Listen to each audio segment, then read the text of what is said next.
Chris. Heath. We are living the dream. Yeah, on our tropical paradise.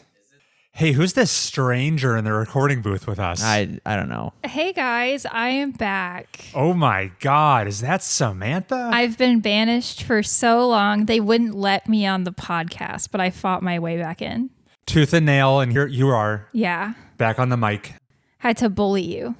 Listeners haven't heard from you in over 3 months at this point. Yeah, and it really shows because I have way too many games I've played. Yes, and we're going to be covering them all in great detail on this 139th episode of Mobius Tubes. We're recording it on, it's May 3rd, right? May 3rd, 2026? Yeah. It's an action-packed episode. Yeah, as Samantha alluded to, we don't really have a topic for the back half of this episode. We're just covering the deluge of games we've been playing. How's life treating you, Samantha? I just got back from Florida 2 days ago. It was a tropical paradise down there. So beautiful, so warm. And now I'm back up here and there's lots of clouds and it's nice and cold. Have you been going through podcast recording withdrawal? No, I like listening to this show and I can't listen to it if I'm on it. Ugh. It's horrible. That's some of our best work. What is she talking about? I listening to myself talk is one of the worst experiences I can ever have. You see, you just need to be a touch more narcissistic like Heath and I, and then it becomes wonderful. Yeah. Yeah, I like being able to enjoy this show.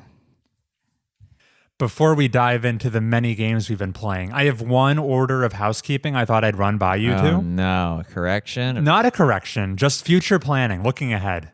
It's episode 139, and that means on the horizon, we're someday approaching episode 150. Our sesquicentennial? Yeah, whatever that is coming up. And we had the somewhat ill-advised, and for celebrating episode 100, Heath and I compiled our top 100 collective Mobius Tubes games. Maybe that was too much. For episode 150, do we do the trio of us, our top 50? Or is this getting way too redundant? I'm on board. Yeah, I'm putting my games in the mix, so maybe the list will be better this time. Maybe it'll be better. Maybe what missed the list that was like egregious? Was Skyrim not on there? It had to be. Okay. Oh, yeah. It was in the 80s. Oh God. Okay, well, we can boost it. There was just a lot of games, Samantha. Yeah, I know. I made the list. You made the list, and you'll check it twice. I'll check it again. Okay, get the really good games played in time for episode 150 so they can make the list. Oh, hell. And I didn't know we needed to specify this last time, but we do this time. Heath, you should probably play the games you put on your list. I didn't know we had to specify that. Okay, fine. That's weird, but okay. It's weird that you have to have played the games on your top 50 game list. Like beaten or played? Played. I'm going to say played a substantial chunk of. That's fine. Heath is just going to boot up every game on your top 100 list and be like, well, I played it, so... Main menu scene. Menu scene. Check it off the list. Okay.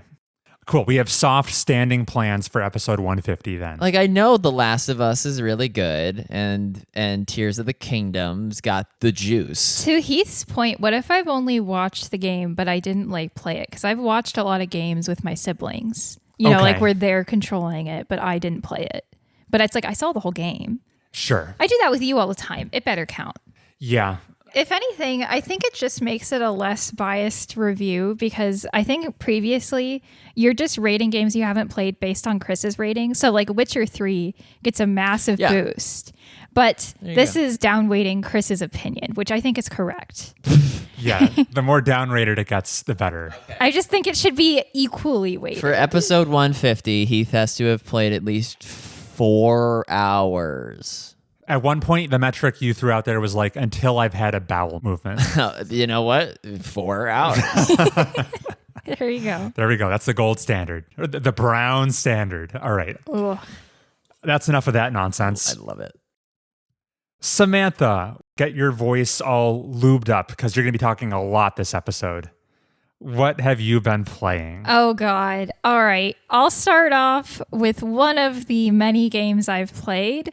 Tomodachi Life Living the Dream. A hot new release. It's a hot new release. It's been blowing up in popularity. And before everyone just thinks I'm jumping on the trend, just like Animal Crossing New Horizons, I played probably 1,000 hours of Tomodachi Life on the DS. I was there for the beginnings. So I was excited for this game. Don't quote me the scripture, which I was there when it was written. Precisely. Is that from Lord of the Rings? I couldn't tell you. I haven't seen that film, no, either. That's crazy. None of them? I had no older sibling that was really into it. Chris, he made me watch them for the first time, too. So, How out of 5 stars? The first one gets 5. The second one gets 3.5. And the last one gets 4.5. Okay. Yeah. There's too much fighting in the second one. And not enough Orlando Bloom. Anyway, I've been playing Tomodachi Life. I really loved the original game for the 3DS. I played it way too long. And I was excited for this game when it was announced it was being released. And I think the hype started when Nintendo started putting out the trailers for it, because Nintendo's marketing on this game was fantastic. They did such a good job. Everybody got excited about it. Basically, everyone who was into Animal Crossing was like, I'm going to play Tomodachi Life Living the Dream. Hugh Morris became a household name. Yeah, Hugh Morris rose to stardom as he deserved to. So what's my opinion based on my love for the original? What? Hey, Samantha, I've never played a Tomodachi Life game. Oh. What's happening in these games? I feel like all of our listeners are falling asleep listening to it because it's Animal Crossing mixed with The Sims. You take care of your little villagers that live on this island, except unlike Animal Crossing, where it's a bunch of little animals you recruit to live there, you create them. They're all Miis. And the Mii maker within these games is more complex than the one that comes on like the original system, like the Wii. So there's a lot more details you can add. You can change their voice. You can adjust their personality. Things like that. It's very creative. From the little I've seen, one of the standout features is the voices. Like characters, they speak full sentences. Oh, yes. Like yeah. simulated sentences. And you can introduce words and concepts to them. Yes. I think people will look at this and be like, oh, that's AI speech because that's so popular nowadays. But it's not, because they've had this system since the first game. Okay. And the first game, it was the exact same. How you could like modulate the voice. I'll get into the introducing new words to them. This game is a great sequel. So the original game, there wasn't really like an island you could mess with per se. Like you would just click on the little icons to go to the different houses and to the different the apartment building and the restaurant. Here, they've taken a page out of Animal Crossing's book, and you basically design your entire island, and you can enter the businesses kind of as, what do you call it, top-down perspective? Isometric. You can pick up and drop your Miis to make them meet or to show them to different objects or places. That's definitely a super fun, cool mechanic. Sometimes your Mii will like fall down on the side of the road and they'll be like, help, I can't get up. And you have to bring someone over to help them. And sometimes this happens and they fall in love. It's really good. Some differences, the game design in this game, Living the Dream, seems to pivot more toward islander interaction, so interaction between the Miis. It's much more complex. There's more levels to it. You have much more influence on who they become friends with and who they could potentially fall in love with. Heavy finger on the scale. Yes. Before, you just kind of had to hope that they would like want to be friends, and it was hard to put them together. Like opportunities are rare, and this one, opportunities are as plentiful as ever. But they did remove some of the original parts of the first game, which were more on the player islander interaction, I guess. Like people are spending less time in their houses having problems for you to solve because they're out spending time with the other islanders. And you're just interacting with them, I would say, a little bit less. They also took away some things. I don't remember the name of it, but there was a place you could go and make your islanders sing songs. And that was hilarious. And it's not in the game anymore. And I think that's most people's complaint is everyone really misses it. It was a lot of fun to do. You could write the lyrics to the songs and the little islanders would do their little dance and sing the song. It was really funny. So I miss it. How do you win? See, that's the problem is everyone listening to this podcast is not going to want to play this game. So my advice is if you have a partner who enjoyed Animal Crossing, you should get them Tomodachi Life Living the Dream. To your point about introducing words, there's a lot of like user input on the islands. Like I can put books on the island for the people to read, music, television, video games. Your islanders know what Mobius Tubes is. Yes, I have put Mobius Tubes on the island for them to listen to. I've also put The Witcher 3, and I put Undertale on there, you know, giving them some classics to play. So it's been a lot of fun. I really like just having free reign to design stuff. It's like, you know, just a little art project that doesn't matter. So all this freedom to inject, you know, anything you want into the game, be it text or people or concepts. This is a family-friendly Nintendo game. Are you being filtered on any of that? So here's the interesting thing. The first game did have a filter. And this game, nope. You can. Yeah, it's the Wild West. It's the absolute Wild West. But Nintendo, I think, read a lot of feedback on the first game, which the first thing was everybody wanted there to be gay people. And in this game, you can make your islander gay. You can make them non-binary, which is pretty progressive. I think that's pretty cool. And, you know, whatever sexuality you feel. They turned off the filter as well because people were just getting around it really creatively in the first game. And now they're just like, we don't care. Do what you want. So I haven't personally been doing anything crazy because I want my little guys to have a nice life. But I've seen some really crazy stuff on YouTube. For people who are fans of the more mainstream franchise Animal Crossing, would you say the appeal of these games, the Venn diagram, is a circle, or is the appeal subtly different in some ways? I think it is a little subtly different. Animal Crossing, you are a character on your island. So when you're developing friendships with your islanders, it feels more like you're on equal footing. This, you're kind of like their god. Mm-hmm. So you can develop a relationship with your islanders if you want, but it's more about seeing them interact. Additionally, you're allowed a lot more creative freedom in your design of your island in Tomodachi Life than you are Animal Crossing. Animal Crossing, you're pretty limited, and redesigns can take forever. So maybe if that's more your speed, you would like Tomodachi Life more. That's kind of the main difference. Also, I think some people find it to be like a lot of pressure to come up with every islander by themselves. So if that's not a process you see yourself enjoying, and you're like, I just prefer Animal Crossing where they're already made for you, maybe that's something to think about. I mean, I think it's a lot of fun. I mean, you can put anybody in there. You could put your favorite fictional characters in there and make them kiss. It's great. Maybe you could tell us a little about who's on your island. Okay. Are we going to do this? Oh, we're doing it. Oh, boy. All right. So obviously, a la Wildermyth, I had to make the three of us. Mobius Tubes, we're back at it again. EA Sports, I'm in the game. So here's how I started off playing the demo, which only allowed you to make 3 people. And shortly after, they were put into house arrest. During the demo period, Chris fell for me hard. He took one look at me and he was like, yeah, that's my future wife. I learned my lesson from the Wildermyth days. Yeah, you were like, if I wait even a second, he's going to swoop in. Yeah. So the fairy tale love of me and Chris actually goes extremely well. As soon as I booted up the game, basically Chris was like all over me. He was like he was falling so hard so fast. I was ready to risk it all. You were ready to risk it all. I was like, I thought of Chris as my best friend. I didn't see him romantically until we were watching TV together in our house because we'd moved in together as friends. Platonically moved in together. Platonically. And we were fighting over the remote, and then our hands met. And I looked at him, and all of a sudden, I was in love. We began dating really shortly after that. I think like the same day I asked you out. You obviously said yes. One of your girlfriends, like a friend who was a girl, tried to cut in, and you were like, shut up. Mm-hmm. This is my girlfriend. Yeah, no temptations. No temptations. In less than a day after we began dating, we got married. We dated for one day. It was less than that. I think it was like 17 hours or something. Okay. You were not waiting around. And then roughly a day after that, we had a baby. Or like Samantha was like, can we have a baby? And then a couple days after, there was our daughter.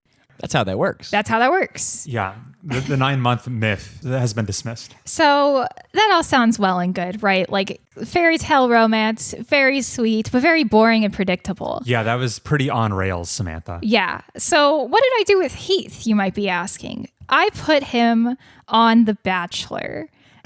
There are 16 different personality types in this game, and I made a girl for each one, and I made them all straight, and I didn't let them talk to Chris, and I let them loose on the island. So it was Heath with all of these girls. Gender ratio way out of whack. Gender ratio is crazy on this island. How did Heath do? 6 of the girls wound up having crushes on Heath. Heath had a crush on a girl who didn't like him back. One of the girls decided to confess to Heath. She got interrupted by 2 other girls, all confessing to Heath. Heath tells them all no. Triple rejection. Triple rejection. So as I'm tending to these wounded hearts, Jane, the girl who had originally petitioned to ask Heath out, The original aggressor, she's like, actually, no, Heath was wrong. I'm asking him again. And I said, your funeral, buddy. So she does. And I'm like, oh my God, she's going to commit suicide because he's going to say no. And Heath looks at her and goes, you know what? Okay. He respected her hustle. He was like, I guess if you're going to insist, we can do it. Her personality type is the Maverick, by the way. I feel like that's really fitting. They dated for quite a while before getting married, 12 days. And if you're like, that's such a short time before getting married. In this game, that's actually quite a while if the relationship is going well. Orders of magnitude longer than 17 hours. Yeah, it was crazy. So eventually she proposed to him because she's in charge of this relationship and Heath has no say. Heath said yes. They got married. It was very cute. And that's Heath's story. And then I made all of the other girls bi because I didn't want them to just like linger on the island, falling in love with Heath over and over again just to get rejected because now he's married. Vicious cycle. She's a merciful god. Several of them have gotten married. Some of them even got married before Heath. Like they fell in love after Heath had started dating his girlfriend, proposed, and married. Well, I mean, they're lesbians. They go fast. They go fast. You know, these U-Haul lesbians. So that's my Tomodachi life, a brief view into what I've done as their god. It's been a lot of fun. Sweet. Any questions? What about, you skipped over the little arc where Heath also lived in our house with us? Oh, yeah. For a little while before Heath had a girlfriend. Actually, it's not true. It was after he had a girlfriend. You were like, what if Heath lived with us? And so it was just me, you, our daughter, and Heath living together. Heath and I would work out in the gym. And then Heath was like, oh, I want to live with my girlfriend. And I was like, she's not living in our house. So I made him move out with Heath his got girlfriend. evicted. I evicted him to go live with his girlfriend. That makes sense. Yeah. It was a good time. And you can teach them words? Yes. You could do that in Animal Crossing. You could. They were like, what's the new hip term? And then you would say something like blundo. And they'd be like, that's so blundo. Okay. I do remember that. It's dialed up to an 11 in Tomodachi Life. It's like every word is the something you limiters teach are them. off. Yes. Okay. Yeah. They know who Toby Fox is. He's a local celebrity. He's a local celebrity. Very good. Yeah, this game seems like it has a pretty cult following to it. It's blowing up in certain niches. You're just like the girls, the gays, and the days are playing it. Therefore, it's a niche. Well, it's definitely catering to its audience. It's a lot of fun. Good times. Great times. Yeah. Heath, do we keep you waiting in the wings or do you want to hop in now? I'll hop in now. Okay. Heath, what have you been playing? Stardew Valley is progressing as much as you think it is. This has got to be like your 7th Stardew Valley update. You're deeper in than ever before. Yes, yeah. And yet he's only on summer, which is worrying. I haven't even seen the fall. I'm up to my eyes in hops, but I can't make Pam a pale ale because I don't have a beer barrel. Keg. Okay. Yeah. That's what keg. The light at the end of the tunnel is anytime the community center's plaque pulses, it means that I grew something or I collected something that is of worth. Every time I slot in a chili pepper or a melon with gold stars, I get a bit of the dopamine, but not enough of the dopamine that the type of people that play Tomodachi Life are getting. Samantha, What am I doing? Oh, I'm still making mistakes, right? Because Emily wanted an iron bar, and I accidentally gifted it to Haley, and she's like, "This sucks." So thank God I had another iron bar. How did you get Emily and Haley confused? They have long hair and they walk. One of them has blue hair. One of them is blonde. Okay. Anyway, I don't know where people live. They live in the same house. And it was 4:50. Time was of the essence. Okay. I'm jamming this iron bar down their throats. They do live together because they're sisters. Good. Just look forward. Okay. Heath, are you looking forward to more Stardew Valley? I'm gonna beat it as soon as I figure out. Like, my chickens are pissed. Are you petting them and feeding them? I'm petting the silo is 214 wheat of hay. Is the hay going into the feeding dishes of the chickens? There's one feeding dish. Okay. There's one feeding. It's on the back wall. Yeah, and you can place And hay if you on it. click on it, hay enters your inventory. Okay. And then I'm like, oh, I'm robbing their bowls, and so I put it back. There's There's no visual indicator of the hay in a bowl. It doesn't, not on a bowl, but like on the back wall. Maybe you're starving them. Coops are hard. Maybe you're starving them, and that's why they're angry with you. I'll figure it out. Yeah. That's Stardew Valley. And that's Stardew Valley. Who's going to be your girlfriend? Is it Emily? Oh, all of them. All of them. Yeah. You're going to get that secret cutscene. Even the old lady. Yeah. She's married. For now. George is going to take a ride off a cliff, I guess. It's possible to run out of time. I better plant my tomatoes now. Because some crops survive the fall. Yes. Corn will stay. Oh yeah, I got corn. Okay. I don't remember what else stays, but not everything does. All right, pun intended. We're really in the weeds now, so I'm moving us on forcefully. Okay, sure. To what could be the last big blowout update on the 100-line Last Defense Academy we're having for a while here.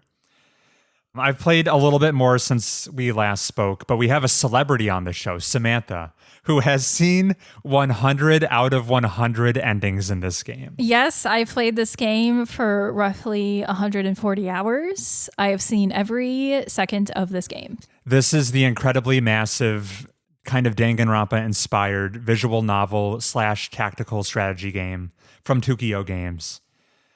With a massive plot, big sci-fi twists, and yada, yada, yada. Samantha and I both love it. And Samantha, you were able to provide like initial impressions, and then we haven't heard from you about this game since. I was so scared I was going to spoil any single thing for Chris, and he would be upset. So I was staying as quiet as I could. To be fair, there's still a lot that could be spoiled for me. I have seen 8 out of 100 endings, and I'm going to keep chipping away at it in the background, but it's no longer like the main game I'm playing. Okay, well, would you like to lead off the conversation, or should I, about this game? Let me start a little bit. Okay. And then we can alternate.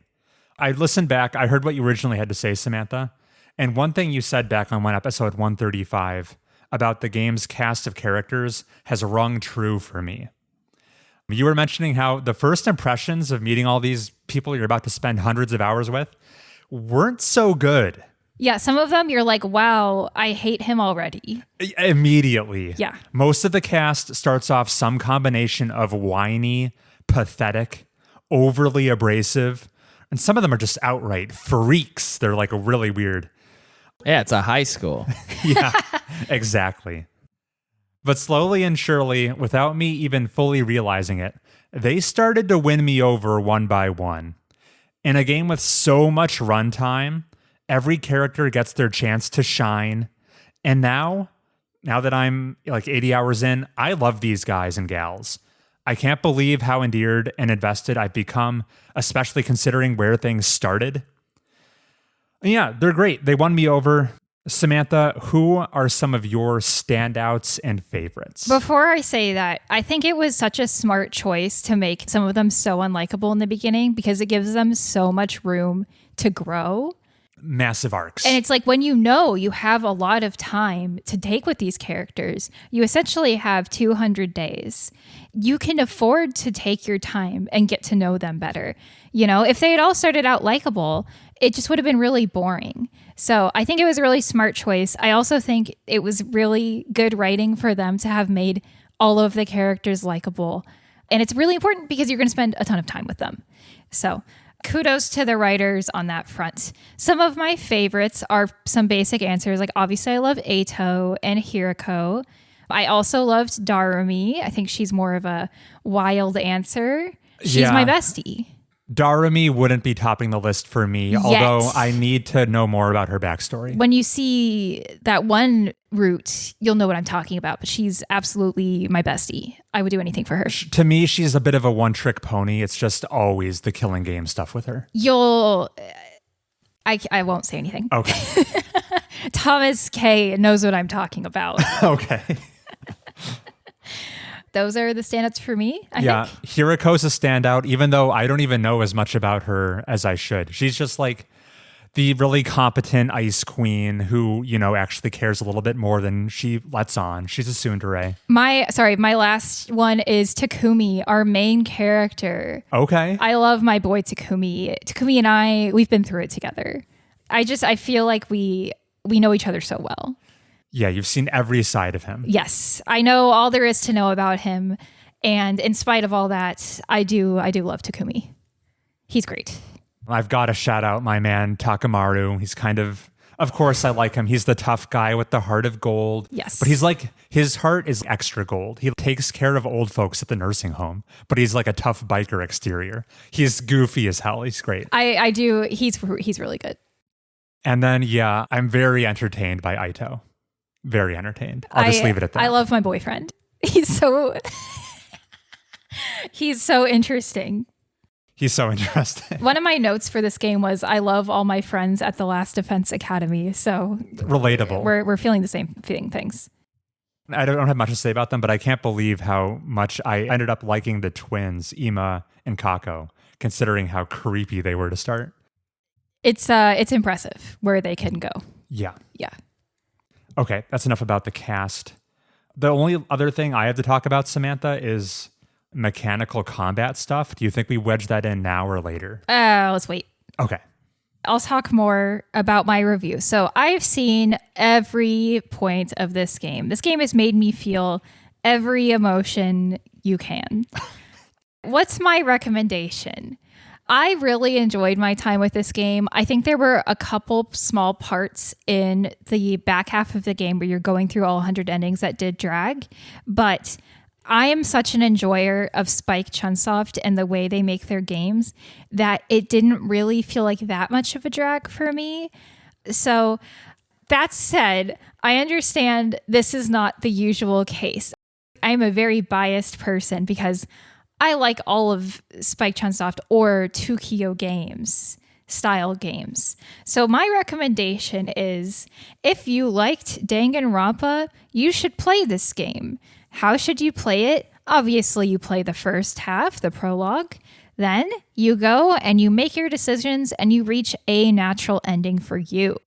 Then, if that ending isn't ending 001, either play around a little bit until you get bored or make a beeline for that ending. But make sure you hit that one specifically because it's the best one in the game. It's, in my opinion, the canon ending to the game. It ties everything up thematically and reveals all of the remaining plot twists of the game. It's really good. Now, if you're a sicko, absolutely play the entire game. It's such a fun time. I'm touching on the criticism of this game is too long, etc. Nobody's making you play the whole thing. Just hit the good part. Sorry, not the good part. Hit the best part, and then you can tap out, is my take on this.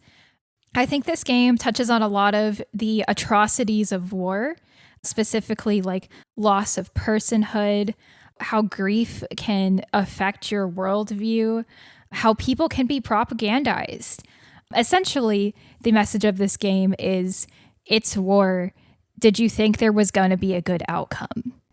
You know, it kind of challenges the premise of a just war. That, but also like a decision-based game where essentially you're always trying to get the good ending, right? That's all anybody wants when they play a dating sim or a murder mystery. You know, you want to get what you want. And this game, I feel like the canon ending, it literally calls itself. Maybe you should cut that. Yeah, I'm not going to include that. Okay. I just think the canon ending is a unique twist on that, and I think it shows that war is really horrible, and you should always question the authorities that are campaigning for it and try to see maybe you're not so different from your opposition. And I think that's extremely relevant now more than ever. What do you say to that, Chris? I agree.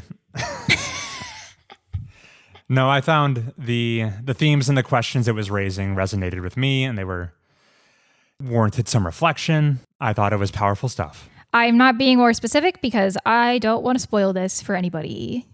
Otherwise, I have so much to say. Sure. Okay, talk about game mechanics. I liked the game mechanics, all of them. If you're playing 100% though, I think it's fine to get mods that can cheese your way through some of the tedium, because at a certain point, exploration isn't that exciting anymore. You know, just boost your resources to 1 million. Who cares? Yeah, I'm actually installing mods at this point to speed up the rest of the process. Yes. Because I do want to see all the endings, because I'm a sicko completionist. I mean, now that I've seen more than what I saw last time, I was very high last time on the game. And now I've cooled maybe, 5% or something.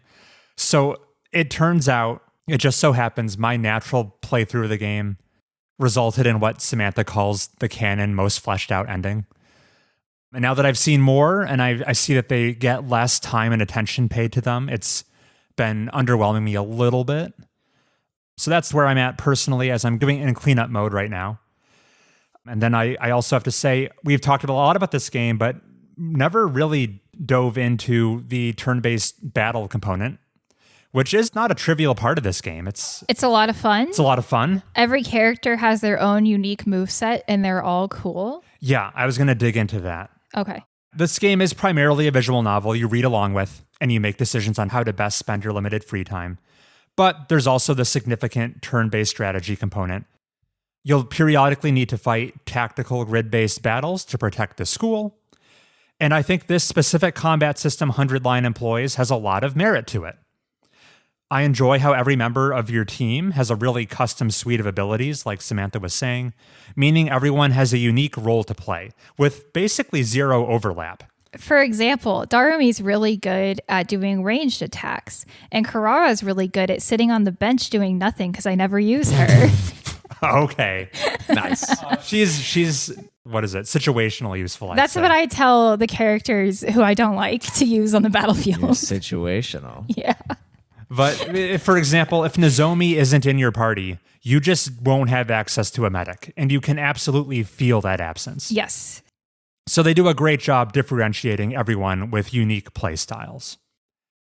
At a slightly more zoomed out strategic level, I enjoy the questions the game's action point system is asking the player, where you can often have 10 or more units under your command in a fight, but each turn you're only granted 3 or 4 precious action points that let you activate them. So, obviously, things like targeting key enemies who refund your very limited action points becomes a high priority. But also, the assaults on your academy are frequently multi-directional. So figuring out how to best allocate your action point economy across the north, south, east, and west sides becomes a more complex and tasty series of decisions than a more straightforward fight would offer. Basically, it's priority juggling. Which battlefield needs my attention now, and which can I afford to sleep on until next turn? Those kind of decisions. And it's pretty interesting on a more granular tactical level too. This is a bit of a stretch, but it can almost be described as Fire Emblem meets Tetris.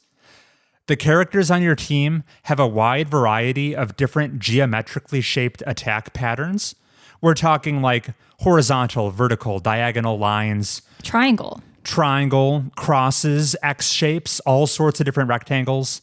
So when the game presents you with big clusters of foes, figuring out how to effectively dispatch them always turns into a compelling spatial puzzle of slotting your different attack patterns together to fit the enemy pattern. It's neat. It's cool. It kept me engaged for the entire 80 hours so far. I have not burned out on the combat. I agree. I think it's a good fun time. I do eventually start skipping the battles, but it's more like a time issue. Right. It's a time issue and the fact that at points you are literally replaying battles you fought before. Right. So you're not making new decisions. And so the game lets you skip them. Thank goodness. Thank goodness. So yeah, I just wanted to give flowers to the game's combat because in all of the many updates we've given on this game, I don't think we've ever... You discussed them in the first one, I think, but not since then. Also, I don't know if this is a spoiler. I think I enjoy that, especially in the second part of the game incentivizes you to play riskier. Okay. And I think it's pretty cool. I think that's a pretty unique way to play. Most games like Fire Emblem especially, they're like, uh-oh, if you let that person die, they're gone for good. You can never use them again.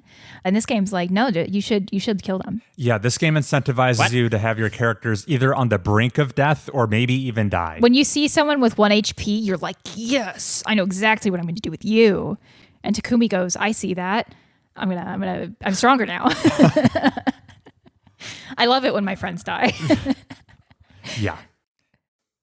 Any more to say, Samantha? Someone called this game 21 games in a trench coat pretending to be one game. Yeah, listener Thomas wrote in. The only thing I'll say about that is some of the endings literally were written by different people. So I think the complaint here is a lot of the routes feel like tonally inconsistent. Mm-hmm. I think that's absolutely true, which is why I'm like, if you don't want to see this whole game, just hit that ending 001 because it's the most tonally consistent. That being said, if every route were tonally consistent... Why have 100 endings? Yeah, I guess you could ask, well, if they're not going to be consistent, I don't want the 100 endings. And tonight I say, then don't play them. I guess I see the complaint. I do think it was a little bit of a crazy decision to have 100 endings in the first place, but I'm glad they were so varied in how they chose to approach it because it didn't feel like we were ever retreading ground in terms of like what we were covering. So I see both sides of it. I'm just so much of a sicko that I loved it. But if that's not for them, I totally get it. That's fine. Yeah, it's kind of like, given that you have insisted on having 100 endings, I guess I'm glad you did it this way. Yes, exactly. but maybe you should have stopped and asked if we should have done that. Yes. Yeah, it's maybe not if we could, but if we should. Right. My last comment is on the true ending. I will not give spoilers. I will just say I much preferred the canon ending. I really don't like where one specific character ended up in the true ending.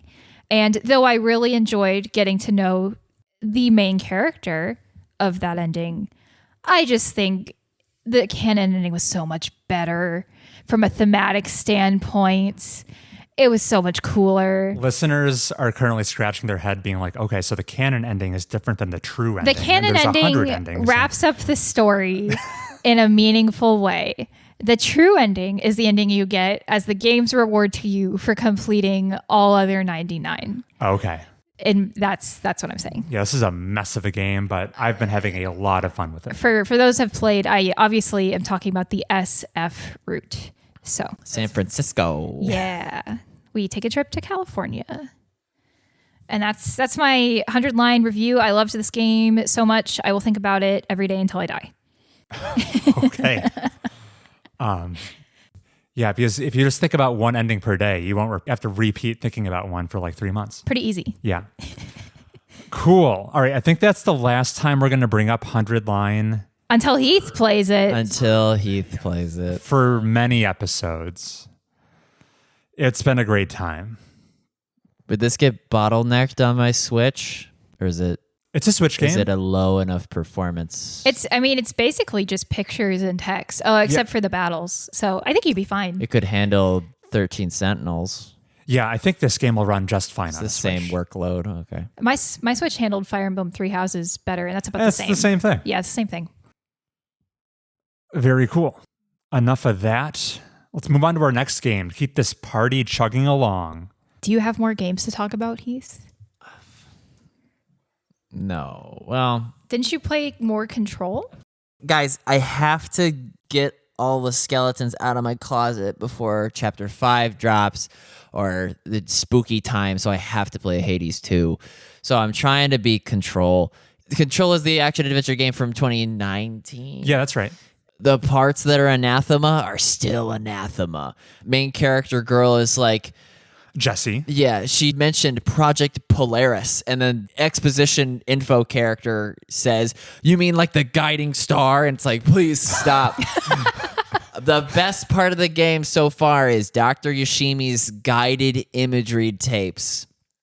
Jesse steps into a sensory deprivation tank, and a nice Japanese behavioral researcher, his voice starts, you just hear, and the translation is, welcome to Dr. Yoshimi's guided imagery tape. You're on a beach. There's a seagull. They are fighting over a bag of potato chips.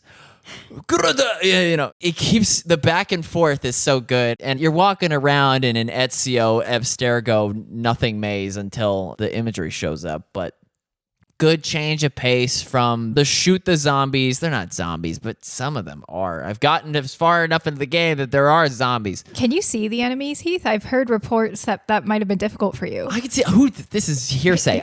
I've always been able to see the enemies in Control. I've always been able to see the I enemies thought in it might Control. have had to be a symptom of the hardware you were running it on. It's just, health does not regenerate. If you get shot, you have to kill enemies to Recover. and there's no doom grunts that are just a fountain of healing. Sure. I mean, I'm still enjoying the 3D combat, but Samantha, say it with me. Fun action-adventure puzzles. Yay! 3D platforming. Boo! I'm with you. So just hopping around in the black quarry mines took a little bit more time. And I'm just getting bodied by a guy named Salvador, whose extra special abilities are to just throw a truck at me, and I keep getting hit. So Does the telekinesis do anything for you? telekinesis is the best power in the game. Don't invest any skill points into anything else. I've gotten it so much that I can lift a piano now and just chuck it. That's a power trip. But, my firepower doesn't amount to much if I just keep getting hit. So we shall see. Control, don't let me bring it up again. Because what's going to happen between now and when I beat the game? You'll find out. Yeah, you're a lot cooler on it than I would have guessed, unfortunately. There's platforming in it. Not that There's much. just lots of game to do. Lots of game. What did you play, Chris? I think with that, we'll take a quick break. And when we return, we're just going to keep talking about more games we've been playing. Oh, boy. But we'll stretch our legs and we'll see you then.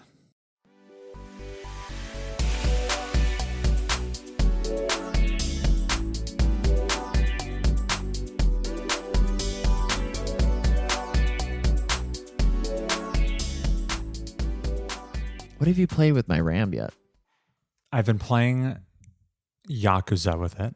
Okay. Our goal is to play Resident Evil with it. Yeah, I'll probably be playing Resident Okay. Evil with That'll it. be like the benchmark. Yeah. I think it's totally adequate. Okay. It's just no greater than the settings you were playing on previously. Right. Okay. It is a minor downgrade. What? I gave you 3 sticks. Right. All right, so You're working with more gigabytes. All right, and we're back from the break. We're talking about how Heath very generously, we're still in the RAM computing shortage crisis right now. Ramageddon. And Rampacalypse. I have some RAM that's on the fritz. It was causing my computer to restart constantly. Heath is loaning me some from his PC, which is currently out of commission. And as I'm trying to line up a replacement, I've been using his, and it's great. You gave me a greater capacity. I can't use the full capacity because one of them is also on the fritz. Also, you never want to use an odd number of RAM sticks. Oh. So I can't use 3, I'm using 2. Oh, okay. Interesting. More games? More games. Okay, I'm going to try to rapid fire 4 games I've played since we last met. I'll start with one sentence about Clair Obscur. This game made me so angry. I don't want to talk about it. Heath, if you ever play it, maybe I'll be forced to. Okay. Don't. No, we got to keep this fresh. I think he's saying he's going to speed up the priority or whatever. Yeah, I know. And I'm like, don't. I don't want to think about this game anymore. You woke up the day after completing it, called me in the morning and said, I woke up mad. Not the day after I beat the game, the day after I saw the end of Act 2 twist. Okay. And I remember we stopped playing that night because we were FaceTiming. And we spent the rest of the evening talking about it. I woke up the next day and I called you because I was still angry. What a crazy reaction. Just like so passionate. To be clear, I never wake up with it. Like if I'm sad or upset or angry when I go to sleep, next morning I am a blank slate. I'm fine. Yeah. Sleep is the great reset. It is. And not Clair Obscur did something to me. It ruined my life. So yeah, don't play that game. Except for Heath, because we have to talk about it. Except for Heath. Okay, I played Portals 1 and 2, which I'd never played before. Classics. Wow, these games are really good. Why didn't anyone tell me this? Bread and butter. Yeah. Portal 2 is a masterclass in how games should be made. The opening to Portal 2 is one of my favorite openings to a game ever. I really liked it. I thought it was great. It felt very cinematic. Just fantastic. Last thing I'll say is Wheatley is my favorite little idiot. I love him so much. I would die for him. Last rapid fire. I played Dredge. You've been so busy. I've been so busy. I'm so bored in Boston. There's no one to talk to. What a fun little spooky game. I had such a good time. Great vibes. The mangrove section was my favorite. In particular, I liked how the sanity mechanic worked in the game, how it'd make you see hallucinations. What a cool time. What was the most insane you got? Pretty insane. Okay.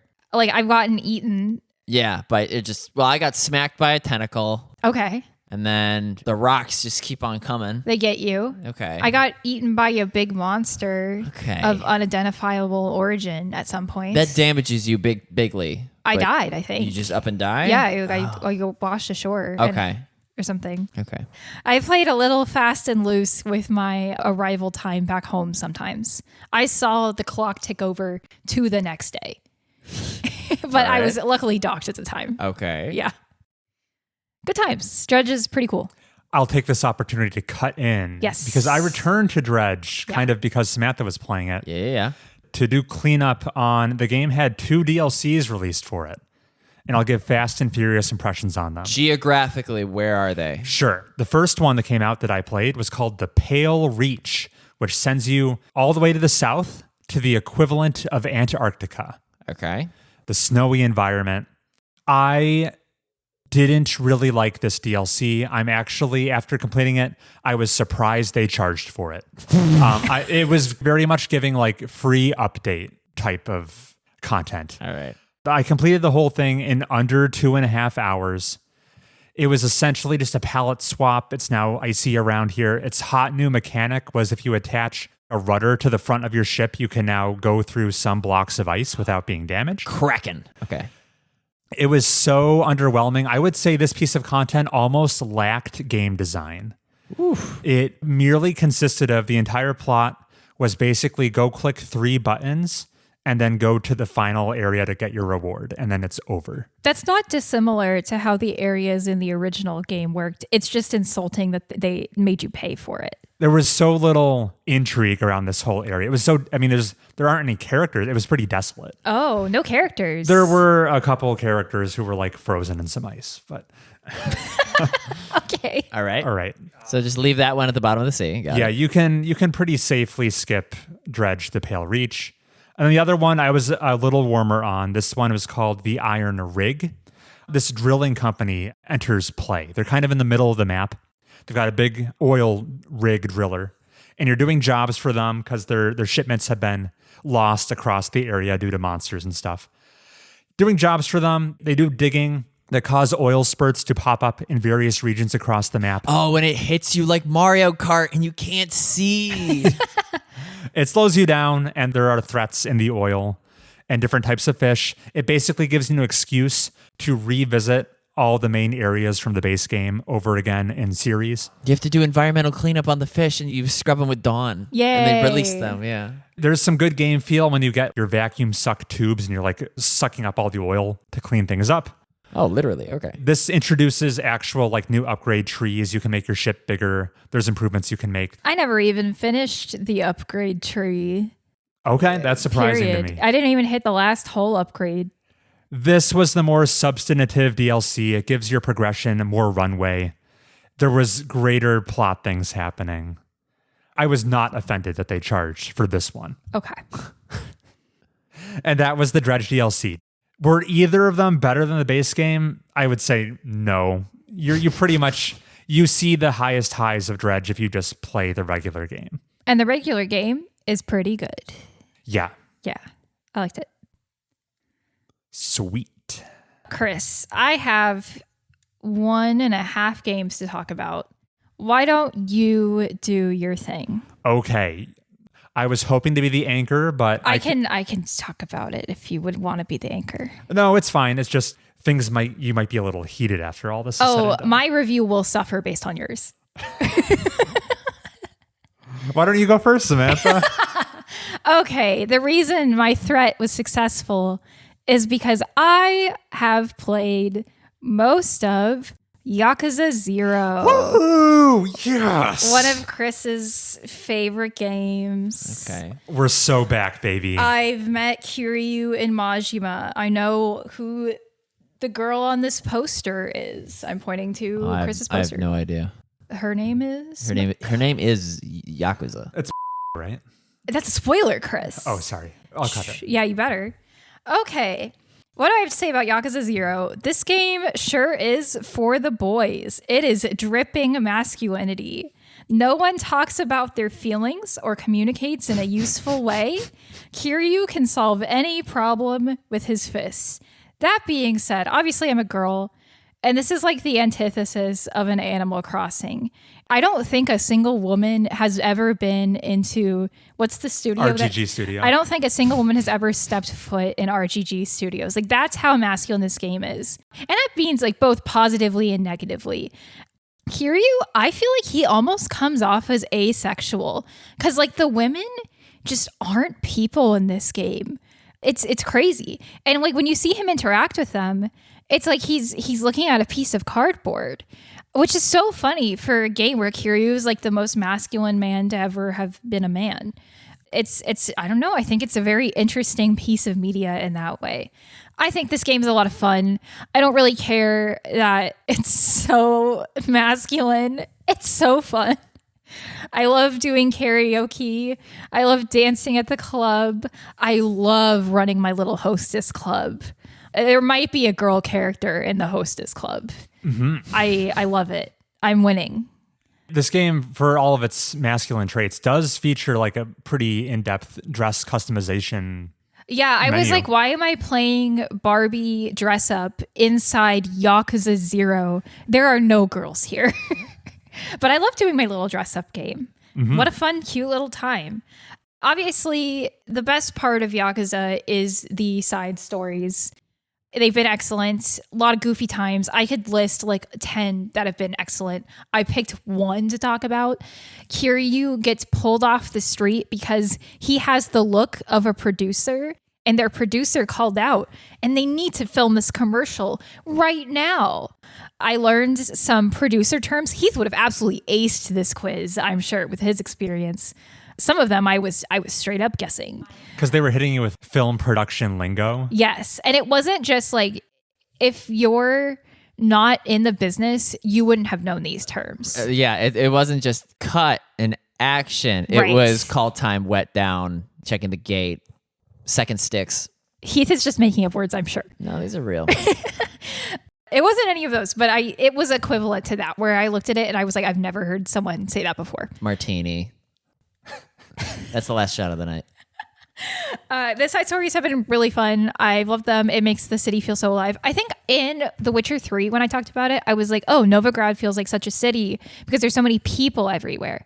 But Novigrad also felt like a little bit empty because 99% of those people weren't interactable.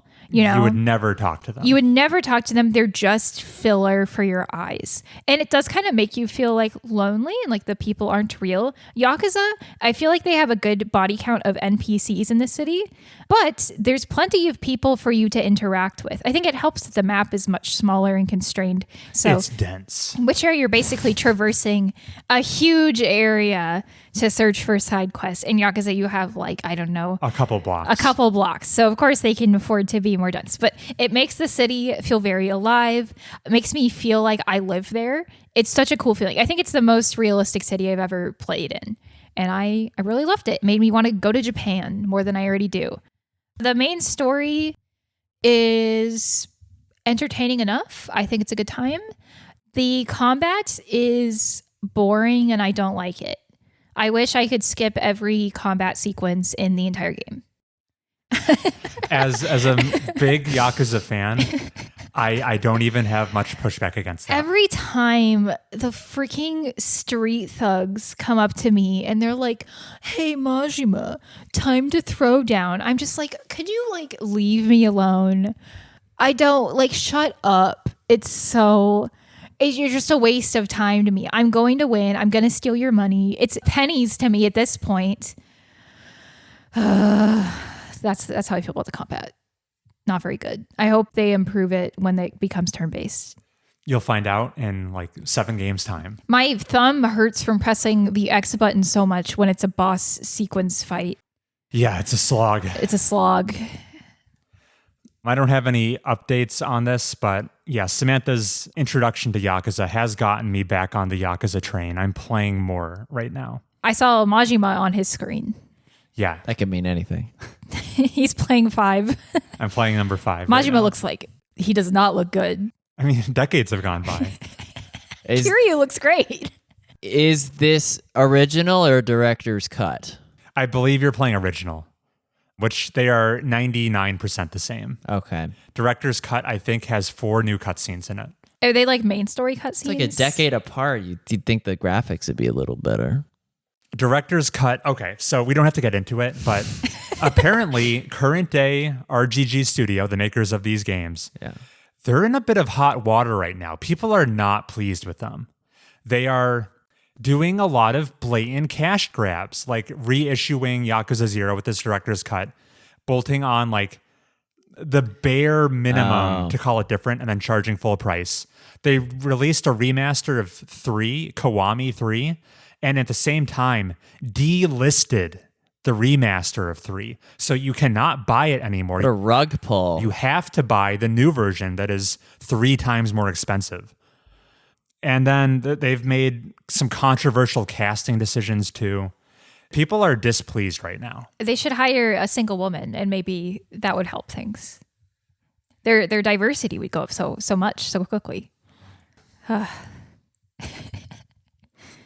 And that's it for Yakuza 0? No questions for me, Chris? I covered everything you wanted me to. What do I have to ask you? I love that Kiryu has rocks for brains in all scenarios. He's so endearing. He's such a straight man in so many ridiculous situations. There was one guy who was essentially trying to bluff him, and Kiryu successfully, I don't want to say he detected the bluff. I think he just didn't care. And therefore essentially called the bluff.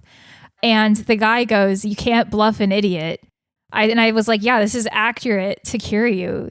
I love my stupid man with a heart of gold. He's so dumb. And he's the best. And he's the best. So this is Yakuza 0, the prequel game, the earliest in the chronology. In 1988, I believe it's set. You're playing as 2 protagonists in this one, series staple Kiryu and also Goro Majima. Yeah. Which do you find more compelling? I like Majima's story better. I'm going to be married to Kiryu pretty soon. Like, he's the main guy. Right. So you're going to spend way more time with him. I like Kiryu a lot. I find him very endearing. I love how stupid he is. Majima, he's really interesting because he can be pretty smart, but sometimes there's just too much testosterone going on and it blocks any critical thinking from entering his brain. So that's pretty fun too.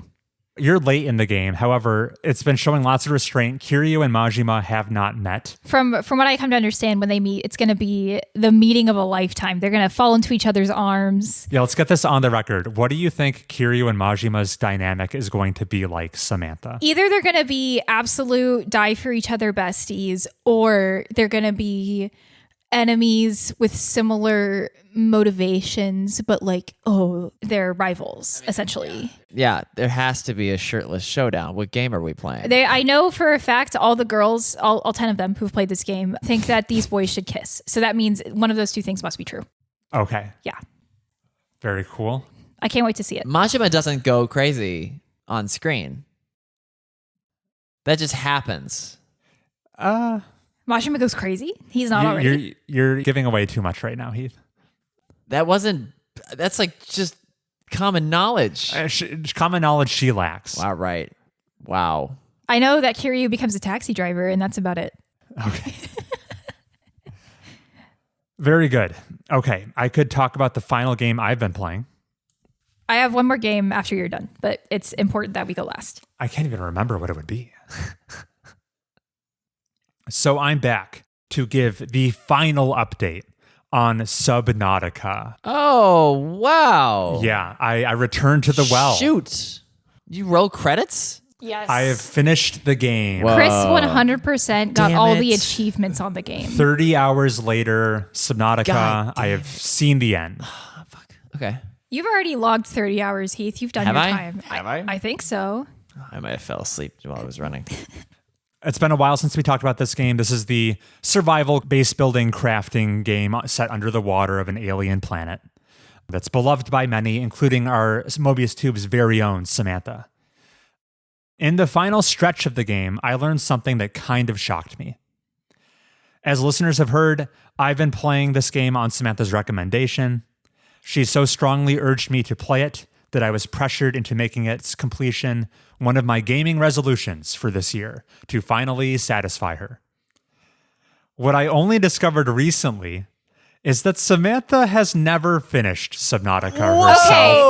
Okay. To be fair, She reached a point of tedium and frustration with the game that resulted in her abandoning it towards the end, that's okay. Undertale. which I feel validates many of my criticisms with the game and also calls into question why she was recommending it so fervently. No. Okay. She's fish girl. Okay. If Subnautica was really such a must-play, it would have compelled her to see it through to the conclusion, no?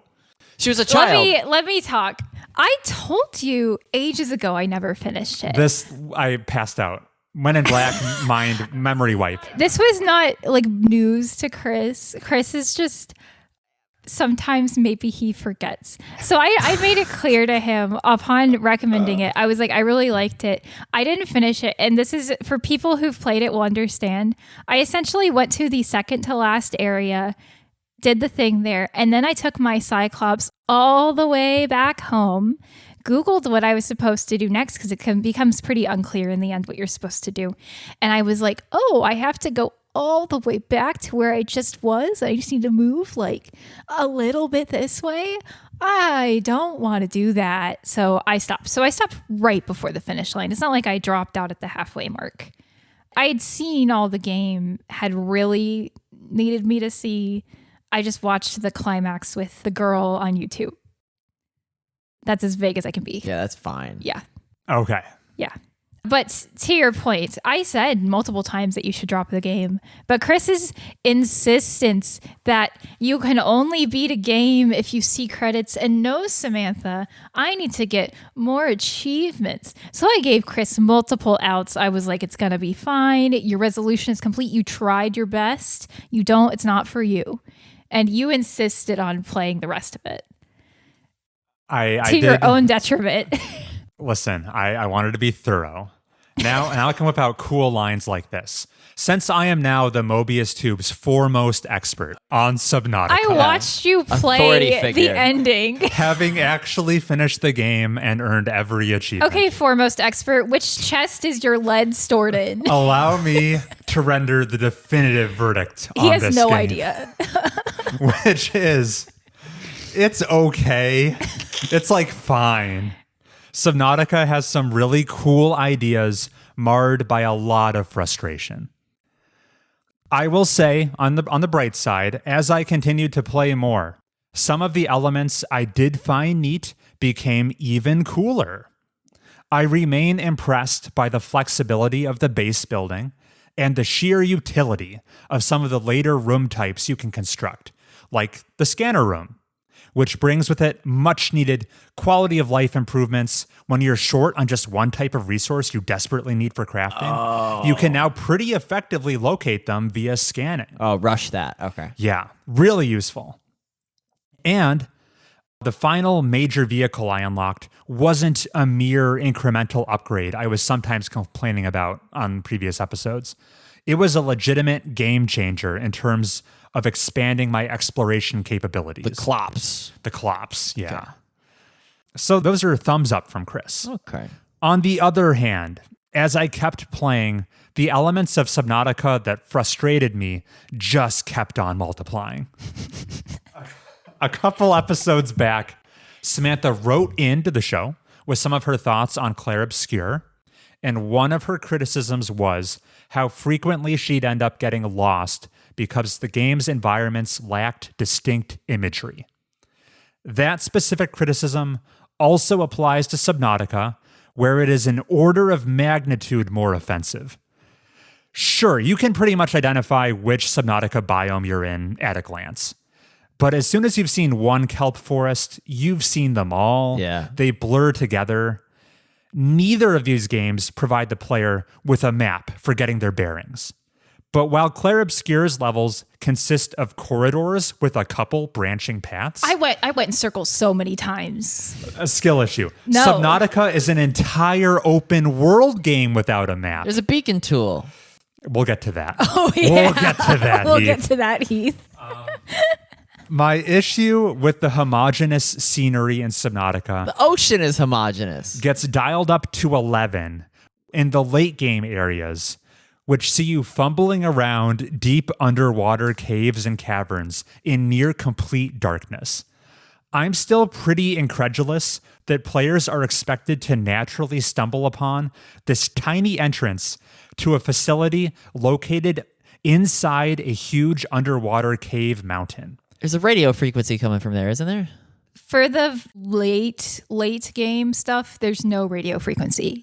You get like vague instructions on where it is. Oh no. So my recommendation is look it up on YouTube. Finding this tiny entrance is necessary for main story progression, and Samantha and I had a hell of a time locating it even after explicitly looking for the solution online. In defense, a small amount, because Chris is mostly right here. Chris is very scared of deep sea creatures. We're getting to that. Chris, that's been one of his like fears. I have phobias of deep sea creatures. He's very scared of them. So What did you do to him? unfortunately, sometimes finding stuff or navigating would be made more difficult because Chris would see a scary man and he would try to run away really ineffectively. And so he was sometimes unwilling to get out of his ship and just swim around or ignore the scary guy and push forward. Sometimes the driver behind the wheel was not doing a great job. One time you said, okay, Chris, we have to descend now, right?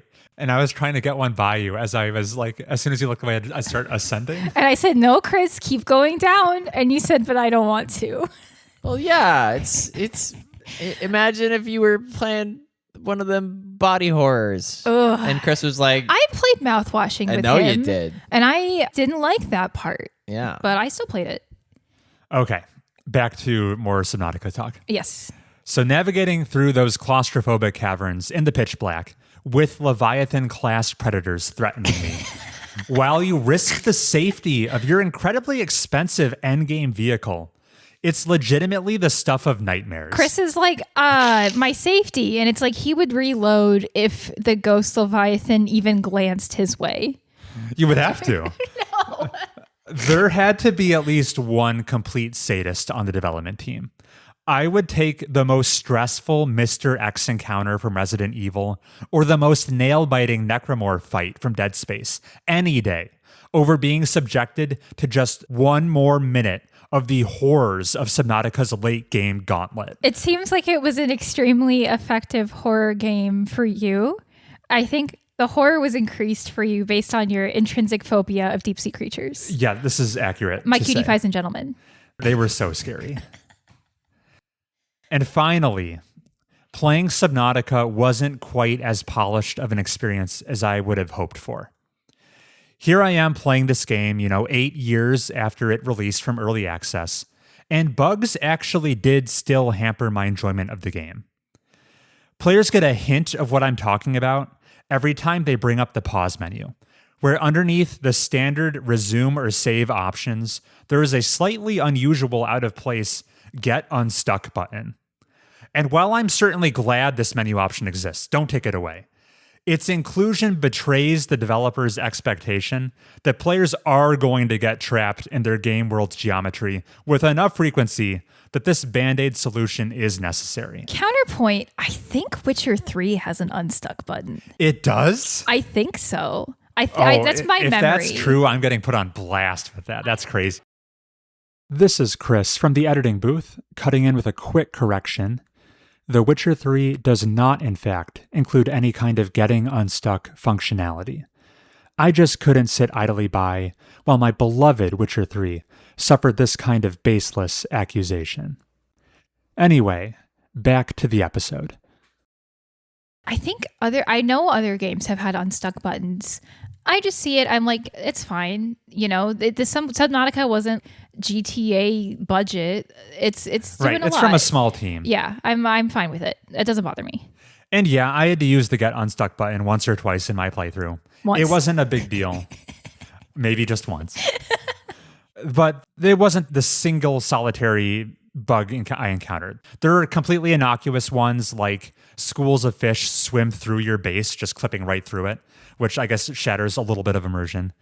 There was a period of time where I was convinced my Cyclops vehicle was haunted because it was just this, every 10 seconds there'd be this awful clanking sound coming from it.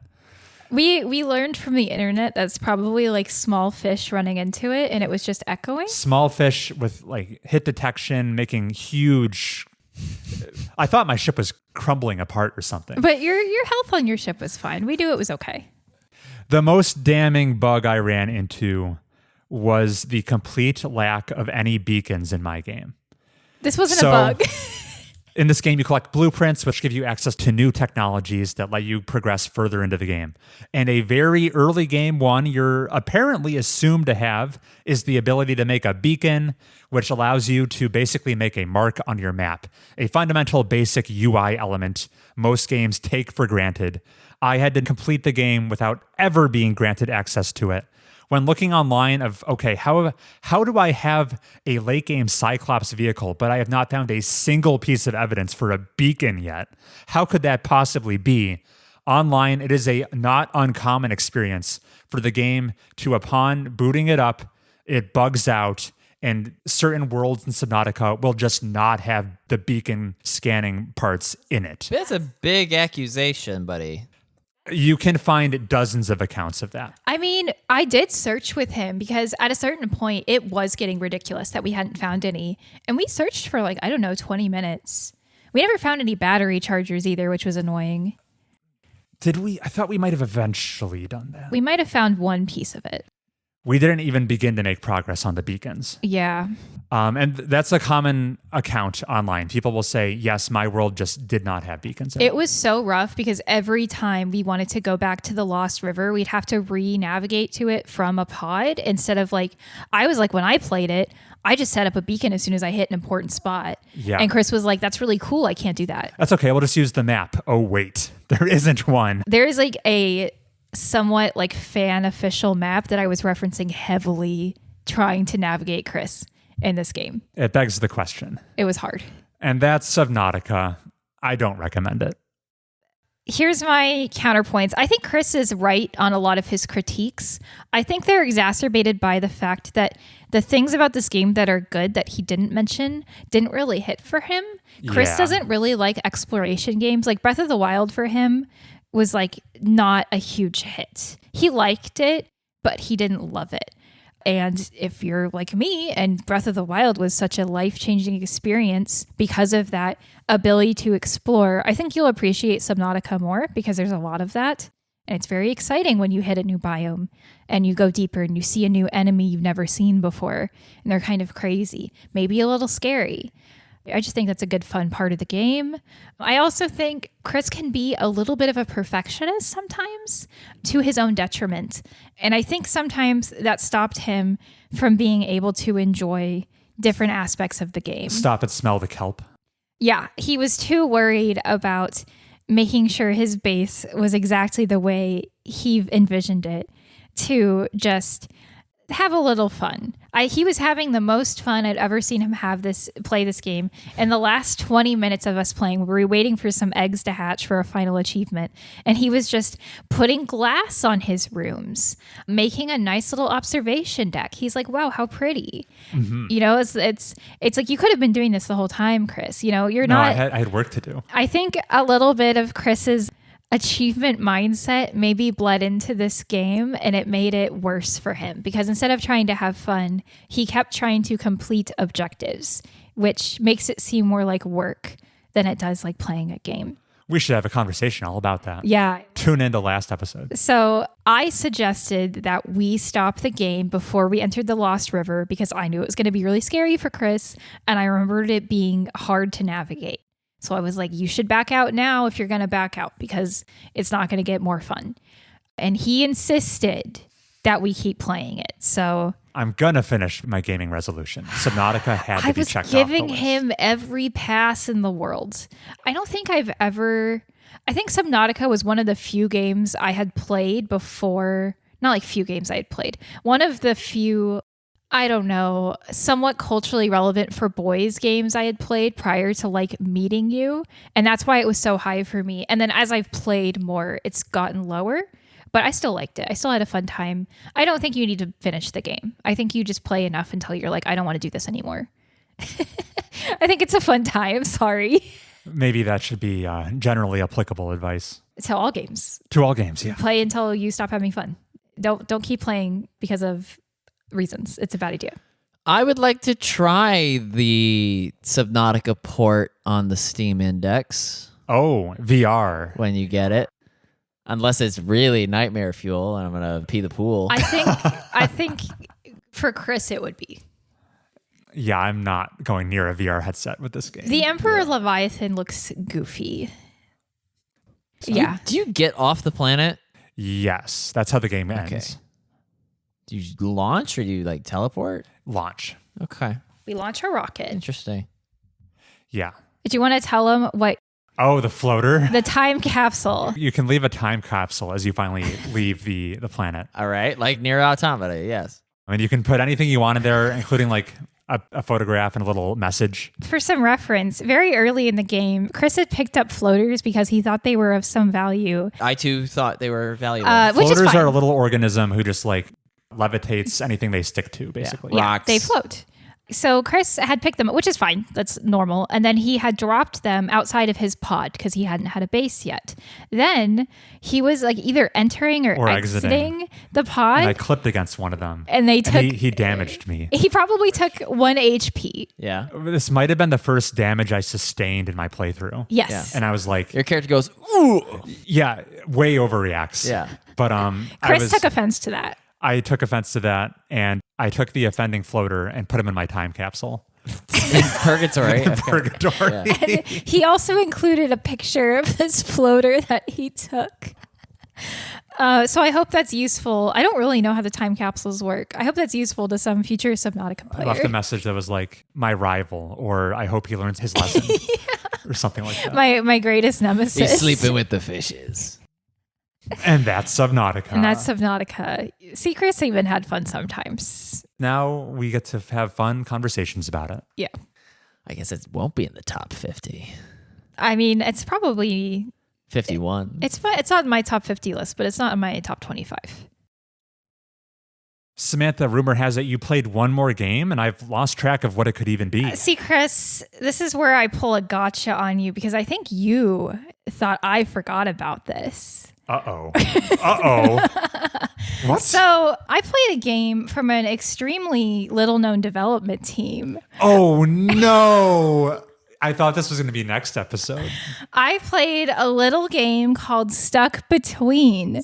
Chris, would you like to say more about this game? You're not going to find it on Google. I'll send you the link. Interesting. Yeah, Stuck Between. Wait, this is from college.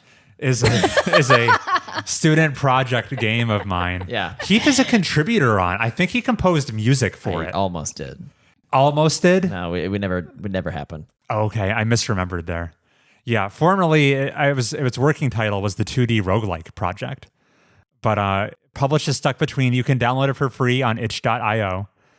And Samantha has apparently played it. You can do developer interview. Ask me questions. I don't really have much to say about this game because obviously it's a student project. Shame on the developers of Stuck Between that are re-releasing these empty remasters that cost 4 times as much. If you pause the menu, there's the titular Get Unstuck button. Unstuck Between. I just wanted to shout it out because I think it's pretty impressive that student Chris was able to make a game of this quality. The idea behind the game is you are stuck between 2 different realities, and on a button push, you can shift between them. I think it's pretty cool. It's a little roguelike adventure game a la Zelda. I just think it's really cool that you made a game, Chris, and I wanted the people to know how cool you are. How invested did you get in the lore? Oh, I didn't see any lore. It's on the website, I think. Oh, okay. Is you play as a girl named Ichen. I like her little plant on her head. Plant on her head, Very yeah. cute. The plant has a tragic backstory. I love it. That's so good. And this is my message to all of you who are looking at AI and being like, great, this is my shortcut to art. Please don't do that. Please just make art that you don't think is perfect. It's so much more rewarding. I really loved getting to engage with my boyfriend's game, even if he's like, oh, it's so bad, has all these problems. It's so much more of a personal connection to someone to engage with art they took the time to make. So that's my final argument there, Chris. Did you get to level 2, aka the last level? I was skill checked out of getting there. Oh no. It's on the level of Dark Souls. Yeah, we were not kidding around when we tuned this game's difficulty. I don't have enough health. I keep getting hit by the enemies. The final boss, I don't even know what to do with him. So that's my Stuck Between review. Yeah, you navigate through a little maze top down, kind of like a 2D Zelda or Binding of Isaac or something dungeon, like that. yeah. Yes. Yeah. I was in charge of generating the algorithm for making the levels. You did a really good job. It's procedural every time. Yeah, it's random. Yes. Oh, I've had to fun. restart a lot, so I know this. And yeah, I was basically in charge of making sure we didn't accidentally put the exit adjacent to the entrance. That's why that never happened. Right. Would have been so helpful. I would have loved that. And then making sure levels could, in fact, be completed. Things like that. Yes. So anyways, everyone just give Chris his flowers he's a game developer, guys. Yeah, I've got major game dev cred. That's why he has so much expertise. One of the highest reward tiers on our not Patreon is Stuck Between 2. This time with Heath's soundtrack. I would love that. Very cool. A little revenge for your Subnautica gotcha. Except you mostly said nice things about it. Yeah, I'm so crazy. Got me really good with that. Got you really good. All right, listeners, if you want to, for some reason, try Stuck Between and tell us what you think, you can write in to the email address mobiustubespodcast@gmail.com. That's Mobius Tube's podcast at gmail.com. You're going to have to write in to get the link. It's impossible to find on Google. Bad SEO. Yeah. And that'll do it for this episode. Samantha, it was so much fun having you back after too long. Thanks for having me. I'll come back again, and I will have played fewer games. Yeah, won't have as much catching up to do. We've got fun things in the chamber. I think in June we're gonna check in on our fantasy publisher draft, pick up some more games for that, see how everyone's doing. Uh-oh. I think it's pretty close race right now. No one's lagging behind. I don't want to think about what games I need to draft, though. And, well, we have other plans too. Don't you worry, listeners. We'll keep you entertained on Mobius Tubes. Until then, see you later. Get out of here.